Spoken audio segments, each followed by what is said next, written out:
All right. Hello. Hi, everyone. Welcome to today's session. It's on influence marketing in 2020 and beyond, a success tale or nightmare. My name's Sarah. I'm a sales development representative at Treasure Data. We are a leading provider of customer data platforms, or CDPs. We have a advanced data management where we help brands to identify, engage, and acquire customers, all within a flexible and scalable, secure environment. Anyway, moving on, I'm really excited for today's presenter. We have Shane Barker. Shane is a digital marketing consultant who specializes in influencer marketing, product launches, sales funnels, targeted traffic, and website conversations. He has consulted with Fortune 500 companies, influencers with digital products, and a number of A-list celebrities. For some quick housekeeping, an on-demand version of this webinar will be available immediately after the presentation. Feel free to click and download the attachments below your screen. And lastly, we would love to hear from you. So if you have any questions during or after today's session, we will address the questions towards the end of the presentation, but please write them in and we will get to that after the presentation. So without further ado, here's Shane. Awesome. Thank you so much, Sarah. Hey, so you guys, I'm excited about this presentation today. Let's go ahead and jump into it. So once again, I appreciate Arms Treasury Data putting this together. We're really excited, especially when it comes to the influencer space. As Sarah said, it's Influencer Marketing 2020 and beyond, a tale of success or a nightmare. So we're going to kind of go into that a little bit. So let's jump into it. So who am I? If you guys haven't heard of me, once again, a digital strategist, brand and influencer consultant. I've been in the space of digital marketing for at least 25 years. I specialize in influencer marketing, content marketing, SEO, online PR. I've worked with some Fortune 500 companies and then influencers.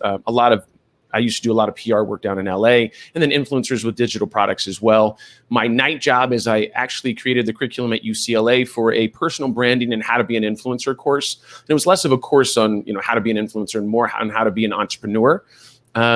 And then some of the places I've been featured, just so you kind of understand it: New York Post, Forbes Mexico, USA Today, Vice, ABC News, a lot of live broadcasts. And then I also write for about 120 different websites: Inc., Forbes, Huffington Post, a lot about influencer marketing, SEO, content marketing, anything in regards to that space. Another thing is I was actually named one of the 100 most influential people in influencer marketing with Kim Kardashian, who maybe you've heard of, Gary Vee, Richard Elderman, and some other people. So that was a proud moment for myself, once again, big in regards to the influencer industry. Some of the things we're going to talk about today. So I want to go into the table of contents.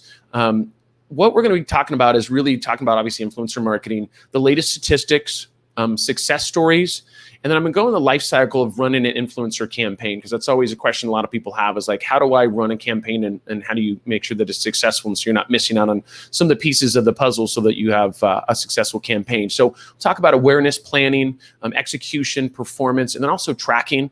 And then we're going to talk about some of the key influencer marketing strategies as well, because there's a number of them out there that you can use. So in regards to advanced influencer marketing strategies, we're going to talk about using Instagram to your advantage. Instagram is one of the biggest platforms when it comes to influencer marketing. Not the only platform you can use, but it's the one that we've mainly focused on over the last 7 or 8 years. Look beyond basic metrics, right? So vanity metrics, and then leverage consumers as influencers as well. And then talk about some of the best influencer tools, marketing tools that are out there. And then insights into the strategic evolution of influencer marketing and its future. So we'll talk about kind of like the past, present, and future of it. And then 7 mistakes you should avoid. These are some things that we've seen in the industry that consistently people seem to mess up on. Want to make sure you're not doing that. And then some pro tips for better outcomes.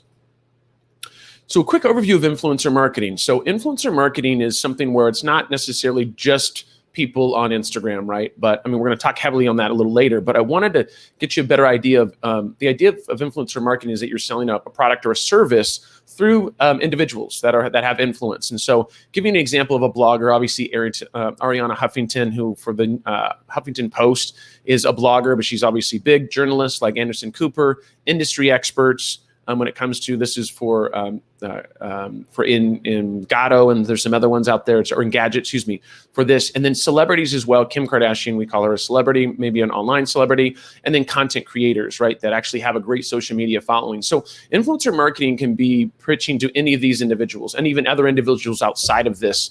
But I just want to kind of give you an idea that, once again, it's not just somebody that has a big social media following, that you can use, once again, bloggers as well, industry experts, celebrities. There's a number of different people when we talk about influencers in regards to building some type of community there and having influence over that community. So here goes Seth Godin. You guys might know of him as a marketing guru. People don't buy goods and services, they buy relationship stories and magic. So let's just kind of keep in mind, once again, you're selling a product or a service, but you have to figure out how you're going to be able to make it relatable and create stories around it. And then always having some magic never hurts as well.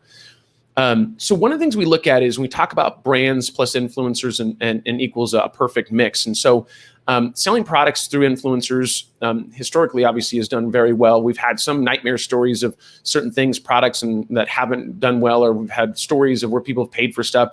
The thing is influencer marketing, you have to realize is that there's a lot of moving pieces to it. And for you to have a successful campaign, no different than SEO, even PPC, you need to make sure that you're putting your campaign together correctly. And so we're going to talk about that. That's one of the biggest things is that, you go into an SEO campaign, if you go after the wrong keywords or it's highly competitive, you're not going to have a successful campaign. Influencer marketing is no different. It's not just giving one picture to one influencer and expecting you to have $1 million in sales.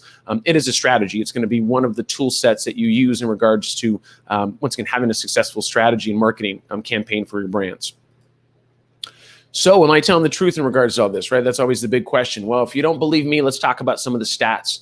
So influencer marketing, that we have had campaigns that have generated up to $6.50 per dollar. Now, let me tell you something. That doesn't mean every single campaign that you do, you're going to get, you're going to trade $1 for $6.50.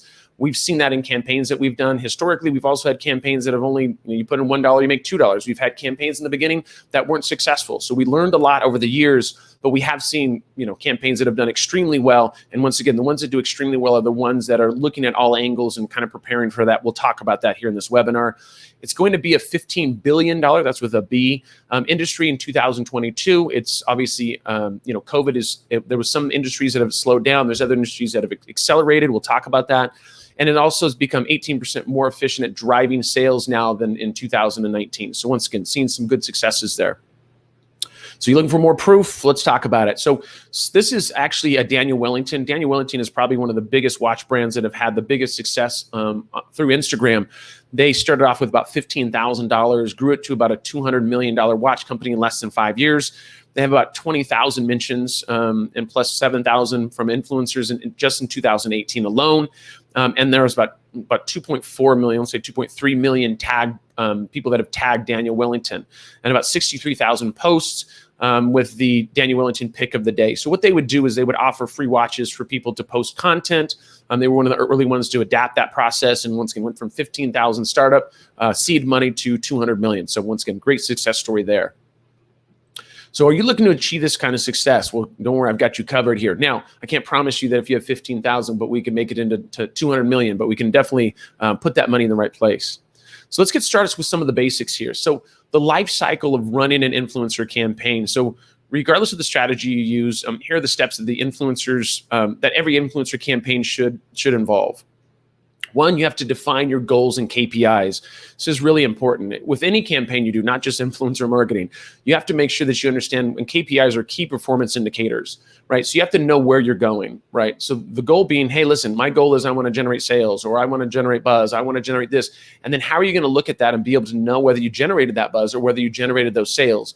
And you also have to be realistic about what you're going to get out of the campaign. If you expect to spend, $1,000 and you want to get $50,000 in sales, that probably isn't going to happen for the most part. So you have to be realistic. There's these great stories of people spending no money and making millions of dollars. Okay, that's awesome. But you have to be realistic. And it's important for the brand and the influencer to talk about what those expectations are. Understanding your audience. Once again, if you're picking the wrong influencer with the wrong audience, back when I was first started to do this, we didn't have tons of softwares that I could see the audience. So the thing is, we would just kind of guess, and we would assume that this was a fitness-based person. They have fitness-based influencers, and hopefully they're in the U.S. because this is a U.S.-based product or something like that. make sure you understand your audience and really evaluate who you think the perfect audience is for your product or service, and then identify the right influencers for your brand. Once again, don't always pick influencers because of following. I see a lot of brands doing that. That's not the way to do it. You want to make sure that what you're doing is you're going to make, you can look at the follower count. That can be a variable, but look at, we'll talk about this later actually, but engagement, and there's some other variables that we want to take a look at, but not just follower count. If you're just paying for follower count, the issue is that's where the fake influencers come into play. That's where influencers are, adding fake influencers because they want to get to the next price tier. Don't always look at that. There's other variables we can take a look at. So you want to approach them, pitch them, talk to them, negotiate, and then collaborate with influencers. On my side, I always talk with all of the influencers that are working with the brands that I work with, because I want to get a gut check on where they're at, see if they're just into the money or if they actually know anything about the brand, and then we negotiate terms. Decide on what the type of influencer collaboration. We'll talk about that a little bit in the presentation. Determine the platforms and content format to use, and then choose the products and service to promote as well, and then set up a proper tracking URL and discount codes, assuming that obviously sales is a part of that. This is all what you want to do. You want to include this in a brief. So if you're a brand, obviously you're working with an influencer, you want to include this in a brief of the hashtags you're going to use, how much they're going to get paid, when they're going to be doing the post, how much content is going to be put out there. Make sure you have something in place so you can hold somebody accountable, and they can also hold you accountable. And hey, we've already given you these variable or these deliverables, and now we're going to need to get payment. And so just make sure you have a very clear definition of what that means. So execute and manage or management. So you can co-create content, right? So that can be a thing that you're doing. So in other words, you work with this influencer, you love their content. If you're a brand, make sure you're not suffocating them with too much regulations or rules and stuff that they can and can't do. The idea is if you love their content, let them get creative. The idea is they know what their audience likes, and you want to make sure you're tapping into that. Follow the FTC guidelines. That's using hashtag ad, hashtag sponsored. There's certain hashtags that you should be using to stay, once again, compliant with the FTC, and then run engagement activities. And we'll kind of talk about that a little bit as we go on. So number 12, monitor the performance of the individual influencers. So, if you're doing, one of the issues we ran into in the past is that if we're running, 15 influencers in one day and we see an uptick in sales, that's awesome. The problem is which one of those influencers really moved the needle. Right? I'm going to know, hey, is this the person that really moved the needle? Well, I'm going to take my budget from another influencer and move it to this influencer. So make sure you're trying to figure out how to do the individual performances. That's either them posting on individual days, looking at sales or whatever your KPIs are, your goals are, and seeing where that went. And once again, coupon codes, there's a lot of different ways you can do that. Measuring the ROI of your campaigns based on your preset KPIs. Once again, if you're a brand, make sure you're talking to the influencer and saying, hey, this is what we're looking to get. This is what we expect to get is, hey, we're going to give you $1,000 and we really expect you $2,000 in sales because we just want to kind of get this thing going and see how your audience likes it. And then we'll test some stuff and kind of move forward. The goal is to be realistic about it and also to have a long-term relationship. Optimize everything on the go for better results. So we'll talk about that as well here in a little bit. So now let's discuss the process involved. It's time to look at the strategies you need to ace the game of influencer marketing. So let's start with some of the evergreen ones. So influencer marketing, or the key influencer marketing strategies, once again, there's a lot of them out there, but these are the ones that kind of never go out of style. They've been around for a while, is building your marketing strategy around influencers, right? So that's where you obviously have a set of influencers and you have a strategy with those influencers, and you're pushing out content or new products through the influencers, or you run a long-term influencer partnership and ambassador program. I would, as I said earlier, it is important to have a longer relationship with the influencers if they're getting the content to you on a timely basis, if they're producing the type of content that you want, and you're getting some results from them. Doesn't have to be absolutely amazing in the beginning. The goal there is to make sure that you guys have a long-term relationship, because influencers want a long-term relationship. They also don't want to have to keep promoting different products each week, each month. And you as a brand should look at this and say, hey, do we think there's great potential here? Like maybe we just broke even on the first campaign, but we do think that we could build this out and have a longer-term relationship. You definitely want to look at those options. Launch new products with multiple micro-influencers. So there's also, micro-influencers have a smaller following, but they're also probably a little more engaged with their audience because there's not as many people there. That's one thing you can do. There's a lot of companies that do a lot of stuff with micro-influencers that we work with. Host contests and giveaways. So those are always popular. If you have a product or a service or something, you can do that. And you want to talk with the influencer about what they think has been successful in the past on campaigns they've done, and then let influencers take over your social media. So if it's like a social media takeover for a day, a week, whatever that may be. So you're getting some of their audience and some of their audience is getting, you kind of do the cross-pollination. You also challenge a group of influencers and have them, once again, compete for whatever that may be. Or you can increase sales by providing influencers with unique discount codes. So it's like an affiliate type relationship. So these strategies work for most brands most of the time. But the question is, what's trending here in 2020? Like, how do we, we've got the stay easy, the ones that we've always used. What are some of the new ones? So when we talk about that, we're going to go into the latest trends plus proven strategies plus consistent effort equals great results. Once again, you have to remember, this isn't, 7 years ago when you just had somebody post something and put the product up in their face and said, I love this product, and people would go and buy it. Now what you have to do is you actually have to put a strategy behind it, and it's important to put that together. So use Instagram to your advantage. So we talked about Instagram being the choice that we're going to talk about today because it's going to be where there's a lot of brands, influencers, and consumers. And it really is our first choice because, once again, there's just a lot of influencer marketing that's going there. And it's kind of a lifestyle type thing, assuming that your product makes sense to market on Instagram. Tons of other ways, blogs, videos, TikTok. There's a lot of options there, but we're going to talk about Instagram here. So 79% of brands predominantly use Instagram for influencer campaigns as of today, but 133% increase in the number of influencers that use #ad to be compliant with FTC, and about 150% increase in sponsored content. So once again, Instagram is a great place to be able to go in and put these kind of campaigns together. It's a lot where a lot of brands actually have had a lot of success. So Instagram stories is as a rising star. So there's a lot of actually activity in regards to Instagram stories. They also just came out with Instagram Reels, which is a whole nother conversation, TikTok competitor, and unboxing products and tutorials and behind the scenes action at events.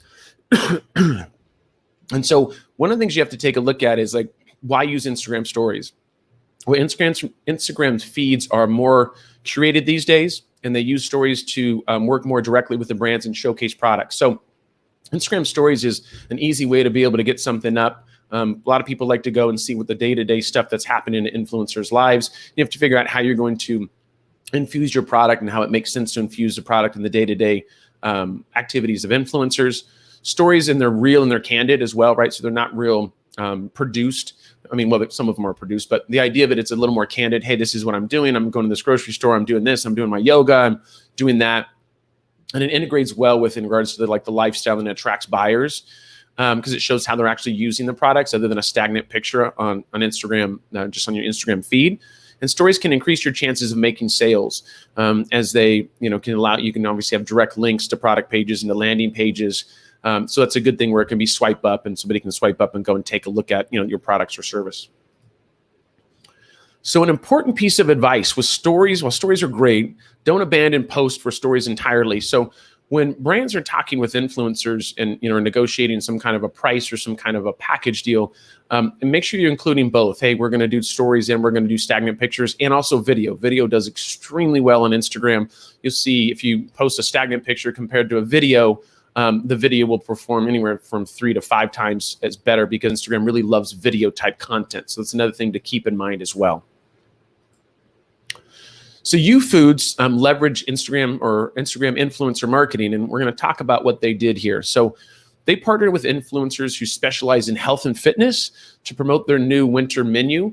The campaign also drove amazing results. So we're going to talk about exactly what that was. So what YouFoods is a ready-to-eat meals, right? So it's a like food prep, and so it talks about clean eating, and kind of they have their other campaigns they do where like the promises that they give about it being clean food and good food, and from farm to fork, that kind of stuff. So the campaign results for them was they had 81 influencers highlighted their healthy and convenient options, their menu options. About 167 pieces of content were created. Once again, one of the things you have to negotiate in your brief is you want to say, hey, with those pieces of content that we produce, we want to make sure that you have rights to those as the brand. Hey, we want to put those in our brochures. We want to put it on our website. We want to put it on Instagram. You want to put it wherever you can. So make sure you include that in your brief. 162 Instagram stories were created.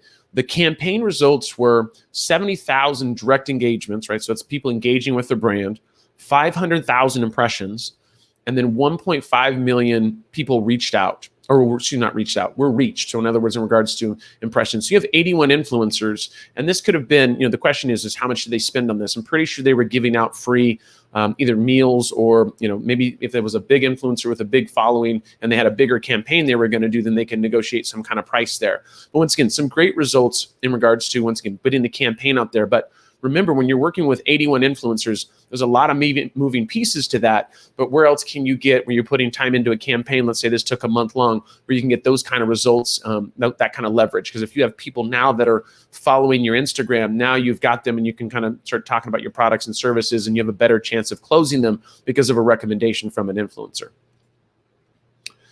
So here's one of the generated posts from U Foods. And so this was Bianca. So it says, hey, I'm the queen of adulting tonight. Waffles for dinner from the new U Foods winter menu, num, right? So she has all the hashtags. She has hashtag ad in there. And then you can see there's some people that are responding to it and probably asking questions about it. But I thought that was kind of funny that she put, she's adulting tonight, right? And there's this like some pre-made food that you can put in. And once again, it looks great. Everybody enjoys it. And once again, a great picture in regards to showing kind of a lifestyle, reading a magazine. You've got your designer purse and designer watch and your coffee, and it just kind of shows the life, right? Which is kind of an Instagram style thing, post anyways. So lessons to learn from U Foods' approach towards influencer marketing. So take advantage of the most popular channels and content formats, and then have influencers tell your brand story to attract buyers. So once again, we talked about this when you have that brief with the influencers. It's important to let the influencers give them creative rights, I guess, or give them some leeway to be able to create some stuff that maybe originally you wouldn't necessarily put together, but you're like, well, this is interesting. This would be good for their audience. And we think it could generate sales. So be willing to think outside of the box. That's really important when it comes to this, because if you give these crazy guidelines and an influencer comes up with content that isn't going to resonate with their audience, and they know that, then you're not going to have a successful campaign. So make sure you have some flexibility there. You obviously reached out to them because you like their content. Make sure you give them that flexibility. So look beyond the basic metrics to make smarter decisions. So, due to and we talked about this a little bit earlier, due to the growing concerns for follower fraud or people adding followers and fraudulently, it's important to do smarter, better, informed decisions. And we're going to talk about that here a little bit. So when selecting influencers, the look metrics, the basic metrics such as reach, the number of followers, engagement rate, those are all things we can look at. But if those are things you should look at, but it's not the number one things that you necessarily have to. Historically, that's what everybody's looked at. And I think everybody needs to look at things a little differently. And so obviously the question is, so what should we look for, Shane, right? So let's talk about that.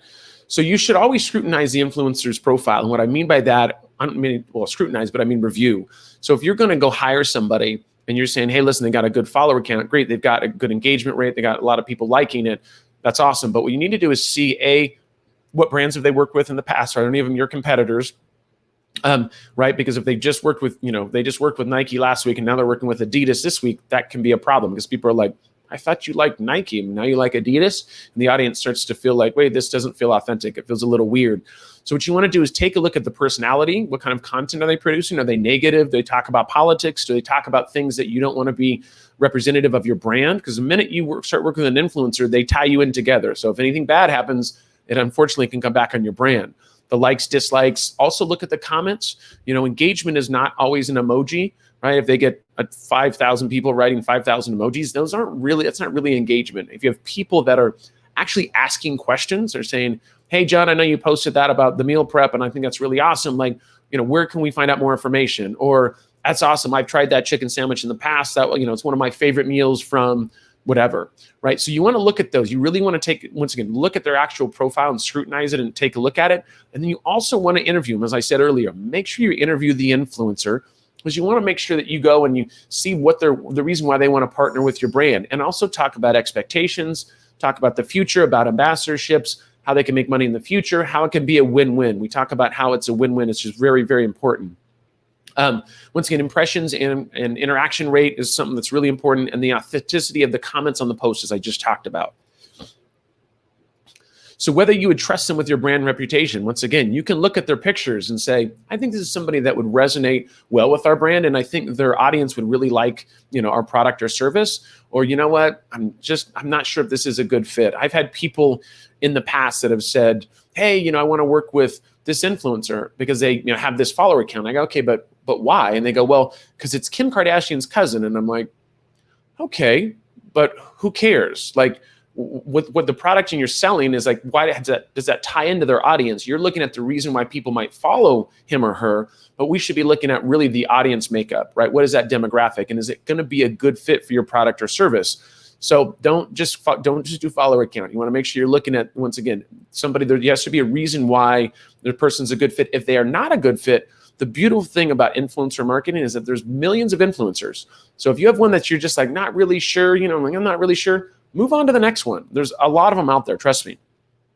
Potential bot activity. So once again, if they put something up and it looks like people are liking it, and you can look at, there's softwares you can use where you can see their followers were at 5,000, now they're at 50,000 in 5 days.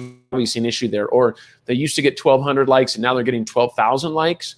Like, why is that? You want to take a look at that type of activity that kind of will, I call it my spider sense. I look at it and I go, there's something not right about that. So we have audience demographics, and then relatability and the love of the brand, right? You want to make sure that the people you're working with understand your brand, like your brand, they've tried your product. Once again, make sure that they're really vouching for the things that they're saying are actually true. So brands like Unilever and Kellogg's are already practicing this, right? We'll kind of talk about that a little bit. So Kellogg's had announced that they're no longer paying influencers based solely on their proposed reach and engagement. So because of the fake followers and that kind of stuff, this was something that was proposed.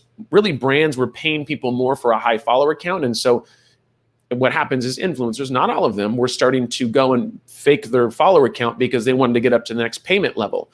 So now that if we quit paying people on follower count, then we shouldn't have issues there. The idea is that when you're negotiating, somebody comes in and says, I'm willing to do this amount of work for $3,000. You have to look at that amount of work and say, do we think that we could make our $3,000 investment back, plus make some money? Because we also will be able to use the content. Maybe we can do some PPC ads towards the ads that they're doing. There's other ways you want to, once again, it's not just the first time post, it's other things that you can do to make the content successful. So Kellogg's plan of action. So what they do is they use image recognition technology to spot posts with their products or on social media networks. And they find influencers who are genuine fans of their brands and products. So instead of going and trying to pitch an influencer and say, hey, you should really try this, you'd really like it, I think you'd be great. And then what people think, they're like, well, it's Kellogg's, they have money. God, I'll just say that I like it, right? What they're doing is going and finding individuals that are already posting about their product, right? About their cereals, and are already saying good things about it and saying, maybe we should partner with them. I've always said, this is a little tidbit of information. The best place to start with your brand on Instagram is to look at the people that are already following you. You might already have influencers or people that have influence over their community that already love you because they're following you and they're already talking about your brand or your services. Really think about that. Start with your own followers on your own Instagram account. It's a great place to start if you can't afford image recognition technology like Kellogg's. Rather than negotiate contract on a per basis, rather than negotiating contracts on a per basis, they focus on long-term partnerships. Once again, if you're just going to post something with one person one time, you're probably not going to see a lot of traction. We know in marketing that it takes 5, 6, 7, 8 times for somebody to see something to react and be able to potentially go purchase. So really you should look at longer term relationships with influencers, especially because they're already brand advocates. They're already fans of what you have and what you've created. So this is one that Kellogg's already partnered with. It was Sophie Radcliffe. What she did is she was an athlete and a blogger, and they found out that she really enjoyed Special K. And so her thing is now she started to do this type of content, and they said, why don't we sponsor her? Because obviously she already likes the product. She's already talking about it. We already see that the reaction from her audience is good.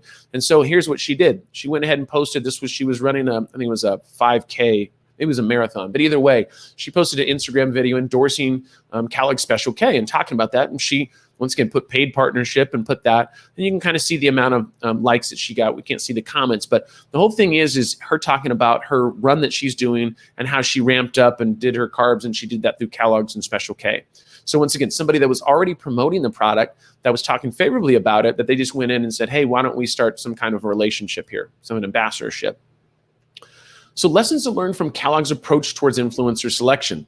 Choose influencers who genuinely love your brand and can help you create content for your target audience. and will help to ensure that it's interesting, entertaining, and also useful. And then another thing is not all influencers will do this, but 48% of them will work for free if they love your brand. So if they already know your brand, and some of them they will, some of them they won't. But if they already know your brand, then there's a good likelihood that you can just trade out product or services with them. And once again, it all comes down to the amount of work that you want this influencer to do. So don't expect to have them do a full 1 hour, full length video for you if you're giving them a $10 t-shirt, right? That's what we call a value trade. The value trade is not there. But once again, just figure out, talk to the influencer. You never know. They might be willing to do something for free, but you have to remember on the other side that they're doing it for free. So you can't expect miracles to happen, right? You want to make sure that value trade is something you're taking a look at. So leverage consumers as influencers. So the strategy here is get closer to your ideal customers, right, that are already talking about their product or service. It can also help you generate real visual testimonials from real consumers that are actually out there that are attracting their audience. The goal of this is really the testimonials that you're using, once again, in your brief, you want to include that, hey, we can use your testimonials on other whatever it be, whether online, whether in videos or whatever that will be. But those testimonials are invaluable because those are very genuine testimonials that are very sincere.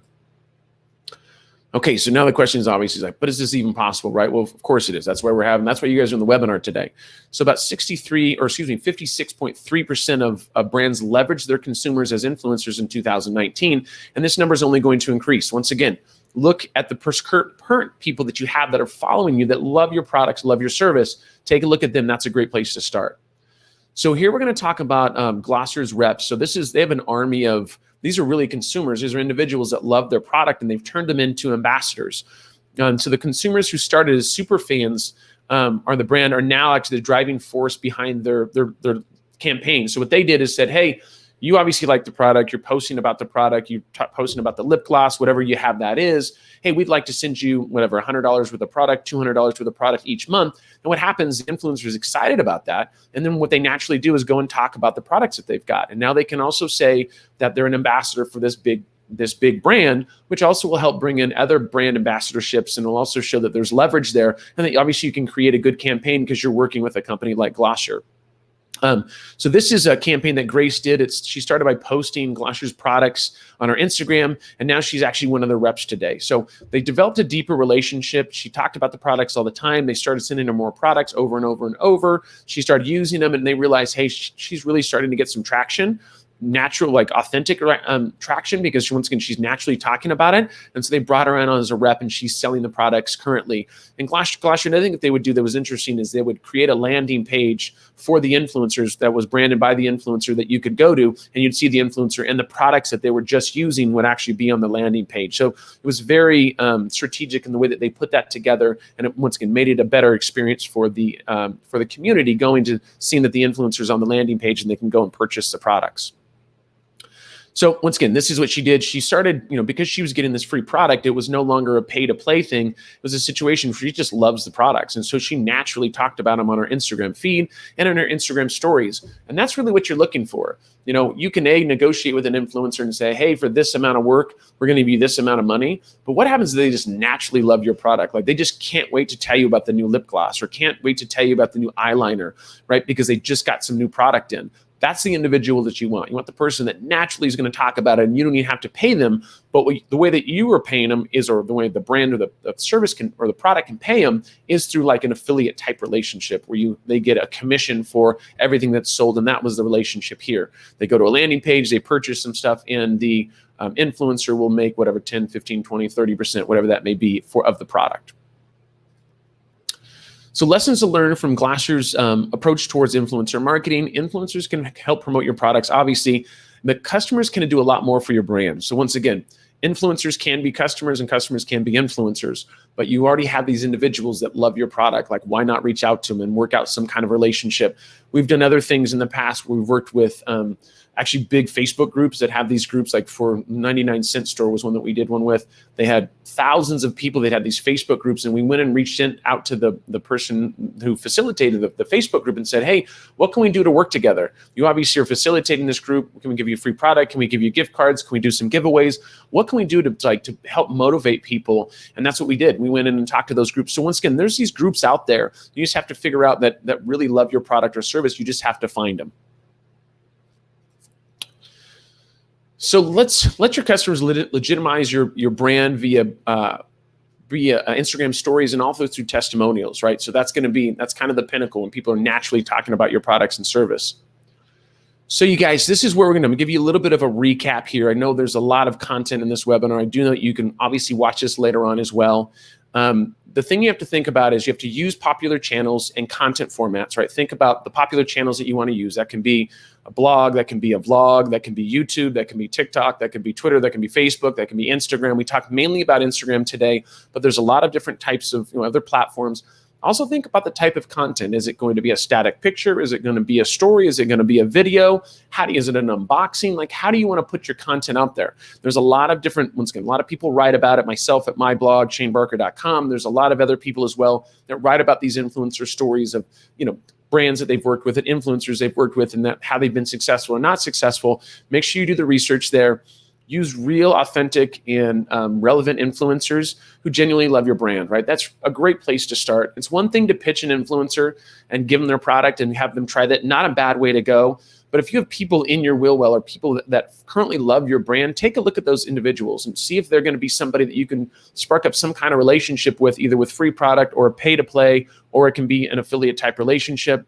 And then customers, once again, should be your first choice for brand ambassadors because they naturally use your product. They already love your product and they're already brand ambassadors. So here we go. I'm going to give you guys, this is a quick little recap here. Don't rush, right? There's no reason to rush. You don't want to go pick somebody because of a follower count and rush into something. That's not the way to do things. Analyze their profile. Make sure that you think they're going to be a good fit, right? Look at for last month, 2 months, 3 months, 4 months. If they start writing some stuff and they're writing some stuff that you're like, nah, kind of questionable, pass on them. There's no reason. There's thousands, if not millions of influencers. Make informed decisions, right? So when you're talking with the influencer and interviewing them, have some questions for them. Make sure you feel like you get a good vibe from them because you're going to be working together. So once again, make sure you do a deeper dive into the influencer and talking with them. Research is always going to be key, right? And then you have to evaluate, look at the KPIs and also at the goals of the campaign and were they successful? So let's say if you need some assistance, right? So you're like, okay, Shane, this sounds great, but like, what are the tools that you use? So this is the thing. There's a number of tools that we use in regards to this. All of these have different either price points, and some of them are unlimited use for a set price. Some of them are going to be more managed campaigns where you can manage a campaign in the back. Some of them are going to be like hype auditors if you want to see if people have fake followers. Grin is going to be like more managed campaigns. 4 stars is going to be, I think it's unlimited for a pretty nominal price. You can go in and do that. And then influence.co, my buddy Neil and those guys, you can go in there and take a look at, there's influencers in certain regions in Sacramento, Los Angeles, wherever area you want to find influencers in a certain niche. So in yoga, in whatever it is, whatever your niche is, you can go in there and find those influencers and find profiles on there. So once again, there's probably hundreds and hundreds of softwares. These are ones that we use that we highly recommend. So let's take a look at the bigger picture here. So I want to kind of go into this thing, some insights on, we'll talk about the strategic evolution of influencer marketing and its future. So brands have been capitalizing on the benefits of influencer marketing for ages. I mean, even before it was called influencer marketing, it was kind of word of mouth marketing. I always talk about in past presentations how, there was, like Beats by Dre obviously grew up off of, influencer marketing and have other influencers and athletes use their products. And the thing, it's the mediums and the strategies and things that have happened, that have evolved, right? Now we have a lot more options with TikTok and some other things out there and different types of content you can produce. So let's kind of talk about that a little bit. So in the past, once again, past night, Beats by Dre being the example, 2008, they sold to Apple for like $3 billion. So not a bad little payout for Dr. Dre. Actors, athletes, and singers, and they would show them the products, the headphones, the different products that they would have. Still not a bad way to go. You can still work with actors and singers and athletes. Now, the present, we work with bloggers, media personalities, internet sensations to gain traction over the mainstream, over the actual celebrities. And then you have lifestyle bloggers. Once again, this was just something they did with the tea company. Now, the future is content creators and real consumers being used as influencers. So people that are creating content, which once again can be bloggers, and because they create content, right, and media personalities, but also looking at real consumers, understanding, hey, who are my true advocates that I don't need to pitch and educate them on the product because they already love the product. And once again, there's a lot of different ways to doing that. Glossier's as a way is a company, once again, that has done that historically and has been very successful in doing that. So now let's talk about the mistakes I need you guys to avoid if you're going to be doing an influencer campaign. So choosing influencers who aren't aligned with your brand. Oh, hold on one second. There we go. Choosing influencers who align with your brand and wouldn't normally use your product. So if you're looking at it and saying, I think they would use my product, but I'm not really sure, if they're not a perfect fit, once again, move on. Because you don't want to go and try somebody to have them try to force them to use your product and see if they like it. It's not going to feel real genuine when they're creating the content. If they're just doing it for money, that's another thing you got to watch out for. So you can say, hey, listen, what companies like mine have you worked with in the past? We haven't, but I've used your product, or I've used a similar product. I really like it. I haven't told my audience about it. I would love to. Great. That's somebody who's excited about it. Somebody goes, yeah, I mean, I use lip gloss, but I just don't use it that much. But I mean, I'm willing to try it. And how much do you guys pay? And that's somebody that's kind of looking for payment and less about, a good connection or good fit. Not, then obviously the other thing you want to watch out for is not actually looking at the influencer's audience demographics before collaborating.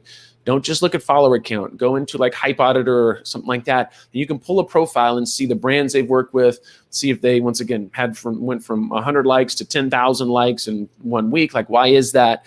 Those are certain things you want to take a look at. And then also don't push a rigid script, right? Like on influencers. So in other words, you want to give them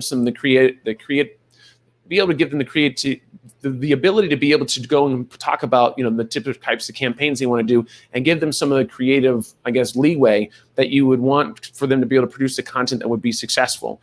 So make sure it also aligns with, with what you want. I mean, they can't produce something that doesn't go well with your brand image. But the idea of it is, hey, this is what we've seen that's been successful in the past. Hey, Mr. and Mrs. Influencer, what do you think we would be able to create for the future? And have them put that together and take a look at it. So some other ones, failing to have clear terms and timelines for your agreement. This is where the brief comes into play. You have to make sure that when you're talking with influencers that you have a brief that talks about when you expect the content to be produced, how much of the content is going to be produced, when you're going to be sending payment, what you expect the KPIs to be, what you expect the goals to be. You have to have that on paper, because if you don't, what happens is you pay the influencer is like, oh, I didn't have time this week. Or an influencer says, hey, I'm waiting for payment. And like, well, we're not going to pay you until this. You have to talk about that ahead of time. You want to make sure you're on the same page with what the terms are and what the agreement is. And so that's going to be some kind of a brief. Doesn't have to be, to get attorneys involved and spend 10 grand. It could be a 1 or 2 pager that, once again, that talks about what needs the clear guidelines and timelines. Publish promotion, so hard selling content that turns off fans. So, if an influencer is just pushing the product really, really hard, and unless that's what they've done historically and that's worked, you just don't want to do that. The idea is you want them to see your product here, see your product there. Maybe they're using the product. They see it in the back of a picture. They see it on your shirt. You don't need to say, hey, go buy this today. Right? Unless, once again, historically they've done that and it's worked. You want to, once again, hard selling isn't the way to do it. You want to show people that, hey, you're actually using the brand and why you enjoy it. And then you can say, hey, I've been using this for the last 3 weeks. I really enjoy it. As you guys have seen, it's been in some of my product pictures. And now I want to tell you guys why I really enjoy this brand, and offer some kind of a discount or some kind of a sell there. Not setting up proper URLs or discount codes. Once again, looking at, sales are going to be your thing. Great. You need to have some kind of an affiliate code or a discount code that the influencer can use, and making sure that it's either they're driven to a landing page. Make sure it's that process, that user experience is easy, because the influencer can drive them to a page, and if they have to click on 20 things to purchase something, then the user experience is not going to be good, and you're not going to see any conversions there. Another thing is be real careful about, you have to disclose your partnerships. This is FTC, with proper hashtags, hashtag ad, hashtag sponsored, hashtag paid. Make sure you're using those. It's going to be really important, because we have to be once again compliant with the FTC. So pro tips for better outcomes: be consistent. Be consistent in what you're putting out there. That's going to be really important. Focus on quality over quantity. Right. So the idea of it is you want quality content, not quantity. It's not necessarily a numbers game. It's the quality of the stuff you put out there. And leverage the latest trends and proven strategies. We've talked about that here in the webinar today. Vet influencers thoroughly, and then establish long-term relationships. Once again, only establish long-term relationships. You let them know that is the goal. And if they're performing great and things are going good, great. Then you want to look at a longer-term relationship, because there's no reason to go. It's a lot harder to go find a new influencer that's going to work with your program if you have one that's doing well, or at least breaking even, and you think it's something you can foster. Then you can go ahead and help that influencer, develop a deeper partnership and educate their audience on why they love your brand and things like that. And then performance tracking is a must. You have to know, If you have KPIs and goals, like how do I know if I made it, if I'm making money or not, right? You have to make sure you have that in place. Like, how are we going to know if this campaign was successful or whether it wasn't successful? All right, so now it's your turn. You guys have enough information to be dangerous. Grow your brand with influencer marketing. And we're going to go ahead and jump on and see if you guys have any questions.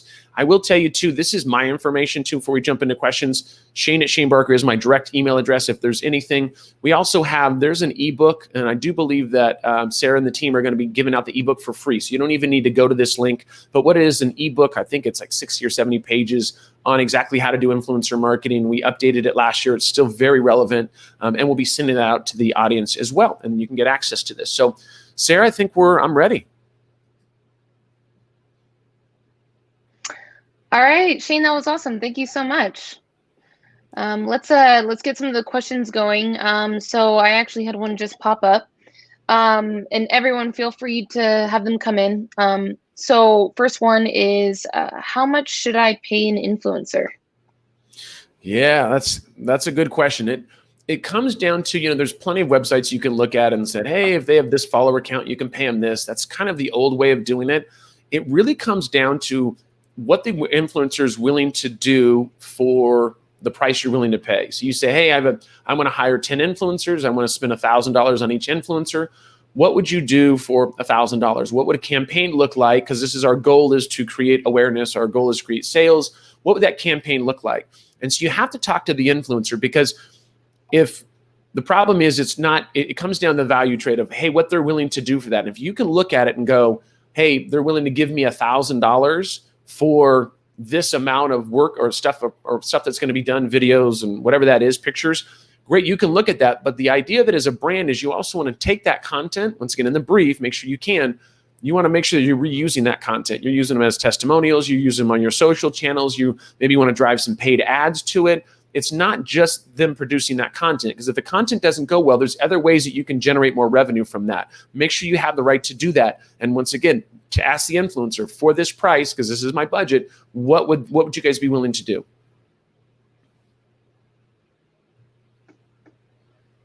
Gotcha. All right. So, this actually kind of plays off of that is, will influencers work for free? Yeah, I touched on this a little bit in the webinar. So, some influencers will work for free, right? But once again, it comes down to, I talk about the value trade. Like, what are we trading out, right? I have professional services that I trade with other people and say, hey, I'll trade 1 hour of consulting for 1 hour of whatever it is, right? I think there's a value trade there. So once again, if you're talking with an influencer and say, hey, I'm on a limited budget, this is what we have, but I've seen that you really enjoy the product. What happens if I gave you a free pair of shoes a month, or I gave you $100 worth of a gift card, or I gave you this?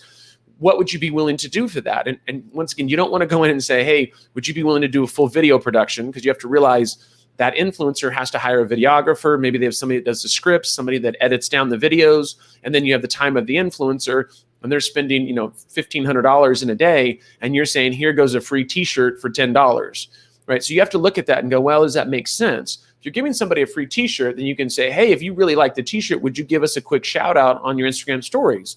They say, yeah, we'd be willing to do that. Great, that's a value trade, because I can have I can have the shirt on, I can do a little thing and say, hey, you guys, shout out to XYZ apparel company for giving me this shirt. Hey, swipe up if you guys want to know more information.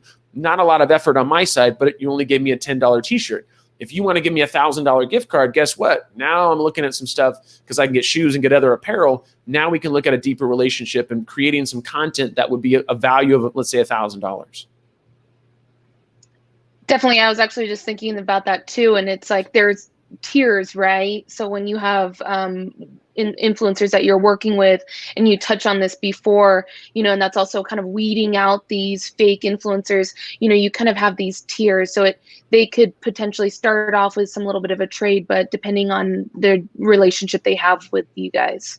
Yeah, that's interesting. Yeah, you start somewhere, and it's like you start to see some traction with it. Well, great. Now those are the people, the audience is getting used to seeing your product. You start seeing more sales, and now that's where you want to have that longer term relationship. Like, hey, we gave you a $100 gift card. Let's do a $200 gift card, and let's do a $500. Or, hey, we'll start paying you to actually do this. Or why don't you make a percentage of each sale, and we'll actually build a landing page, and you can be an ambassador. There's a lot of ways to, once again, to put a deal together.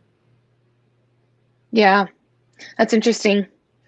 I have another one that came in. This one is, very relevant.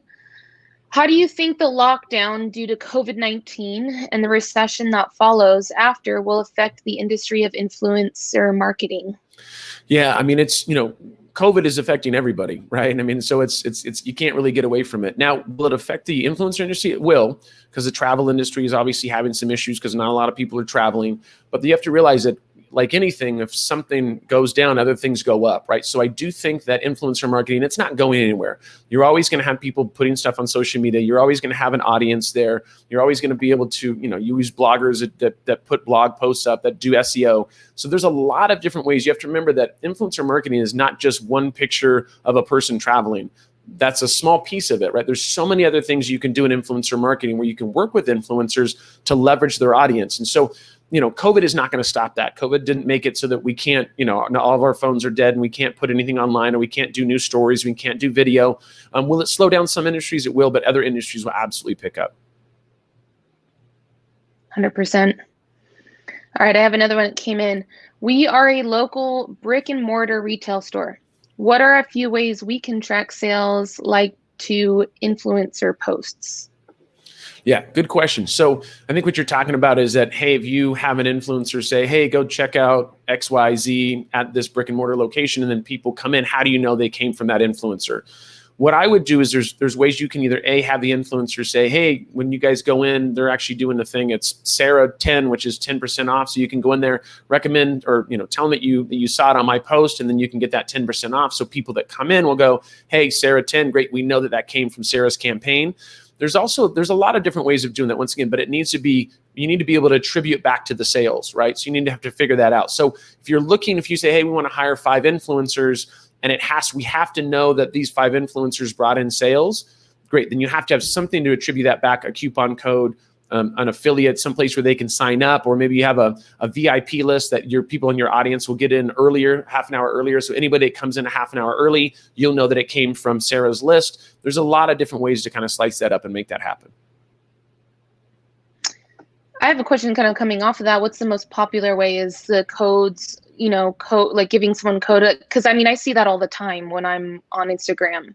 I always see that code. Is there another way that people track that's popular for influencers? Well, codes is because it's unique to that influencer. So you'll know exactly how many sales came in through there. So that's why codes are popular. Affiliate stuff, once again, if you build a landing page, and so if I have on my profile, it's Shane Barker or whatever, let's say whatever the link is, the affiliate link is, somebody clicks on that and goes over there and purchases something, then I know anybody that came to that page had to have come through my affiliate link, because there's only one link and I'm the only one promoting that. So it's, there is other attribution models that are, what would take longer than an hour webinar to go over to be able to attribute like these actual things that you can do with influencers and to bring them in and for like events and stuff like that to show that there was traction there. But we probably don't have enough time to go over the attribution model, but there is other ways you can do that for sure. Okay. All right. Let me get to more of these questions. What if I have a low budget? So if you have a low budget, you should get a job. No, I'm just kidding. No, well, you should get a job. Anyways, no, you shouldn't get a job. You're going to be fine. So low budget, once again, you don't necessarily have to have $1 million to go and do influencer marketing. But we talked about it earlier, is it's the value trade. So let me give you an example. Let's say you said, hey, Sarah, I want to give you this T-shirt, and I'd like for you to do a 1-minute video. And so Sarah's going, okay, well, that's probably going to cost me, let's say $500. That doesn't make sense to do that.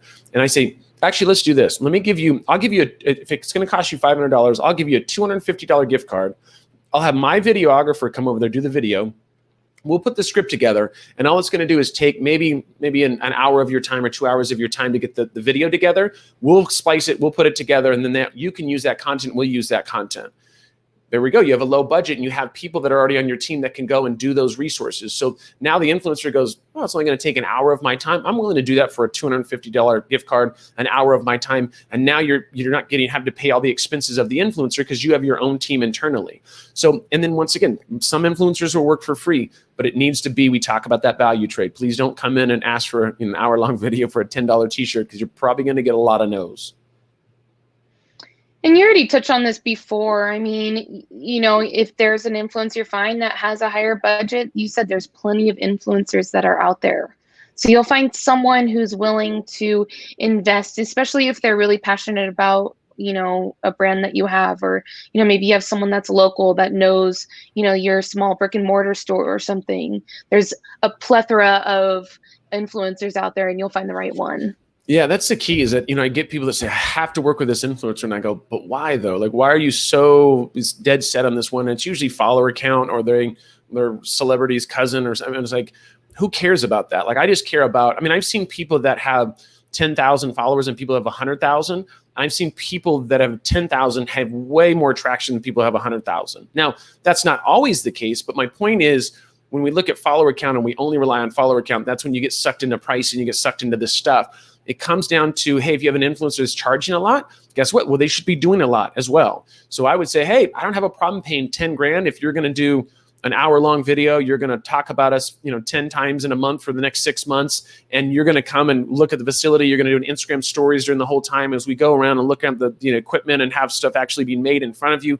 Great, that makes sense, right? Because you have this content that's being generated that you can reuse and use it in other fashions. It's if they're asking for a crazy amount, they're going to post one picture and you're doing the Hail Mary of like, God, we just hope this brings in 10 grand.